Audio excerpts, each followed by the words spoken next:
Това е нашата импровизирана маса за рязане на дърва.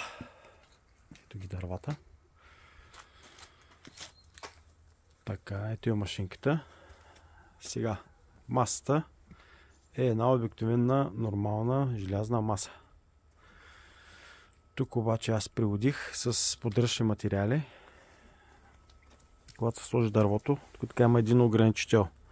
Сметнал съм за моя котел, че едно така дърво около 33-4 см пасва идеално вътре в горивната камера.